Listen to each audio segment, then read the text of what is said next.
നമസ്കാരം. Raf talk ഫുട്ബോളിലേക്ക് അവർക്കും സ്വാഗതം.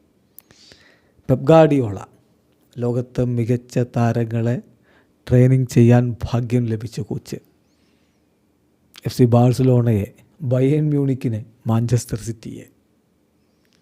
പെപ്പ് തന്നെ പറഞ്ഞിട്ടുണ്ട്, ഒരുപാട് കിരീടങ്ങൾ ഞാൻ നേടിയിട്ടുണ്ട്. അതിൻ്റെ കാരണം വമ്പൻ ക്ലബ്ബുകളിൽ വമ്പൻ താരങ്ങൾ ഉള്ളത് കൊണ്ടാണ്. അത് അദ്ദേഹത്തിൻ്റെ എളിമ. പെപ്പ് എന്ന കോച്ചിൻ്റെ കഴിവൊക്കെ എല്ലാവർക്കും അറിയാം. ഏതായാലും പെപ്പിന് കീഴിൽ കളിച്ച ഒരുപാട് മികച്ച താരങ്ങളുണ്ടല്ലോ. അവരിലൊരു ഗ്രേറ്റസ്റ്റ് എവർ സ്റ്റാർട്ടിംഗ് 11 ഉണ്ടാക്കി അങ്ങനെ ഉണ്ടാവും. പെപ്പ് തന്നെ പറഞ്ഞിട്ടുള്ള ഒരു ഗ്രേറ്റസ്റ്റ് എവർ സ്റ്റാർട്ടിംഗ് 11 അദ്ദേഹം തന്നെ റിവീൽ ചെയ്തിട്ടുള്ളത്. നമ്മൾ നോക്കുകയാണ്, ഗോൾ കീപ്പറായിട്ട് മാനുവൽ ന്യൂയർ ഉണ്ടാവും. യെസ്, അദ്ദേഹം ബയേണിലായപ്പോൾ ഗോൾ കീപ്പറായിരുന്ന മാനുവൽ ന്യൂയർ. ഡിഫൻസിൽ RB ആയിട്ട് ഡാനി ആൽവസ്, ബാഴ്സയിലെ ബന്ധമാണത്.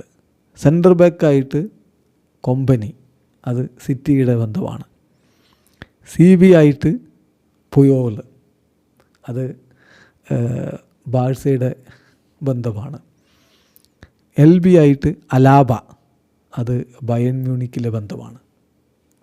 ദെൻ CDM ആയിട്ട് ബുസ്കറ്റ്സ്, സെർജിയോ ബുസ്കറ്റ്സ്. അതുപോലെ CM ആയിട്ട് ചാവി ഹെർണാണ്ടസ്, 2 ബാഴ്സ താരങ്ങൾ. CM ആയിട്ട് കെവിൻ ഡി ബ്രൂയിനെ, മാഞ്ചസ്റ്റർ സിറ്റിയുടെ ബന്ധം.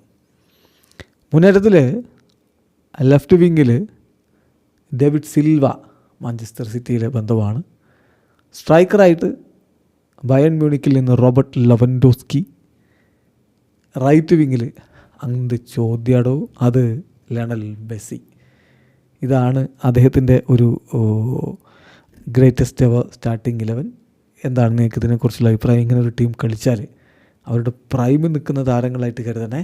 ഇപ്പോൾ കളിക്കുന്ന കാര്യമല്ല. Prime Messi, prime Dani Alves, prime KDB, prime Xavi, prime Busquets, അങ്ങനെ കരുതണം. അപ്പോൾ ഈ ടീമിനെ തോൽപ്പിക്കാൻ ആരെക്കൊണ്ടെങ്കിലും ആകുമോ? നിങ്ങളുടെ അഭിപ്രായം കമൻറ്റ് ബോക്സിൽ രേഖപ്പെടുത്തുക. വീഡിയോ അവസാനിക്കുന്ന ഫുട്ബോൾ ലോകത്തെ കൂടുതൽ വിശേഷങ്ങളുമായി റാഫ് ടോക്സ് എത്താം.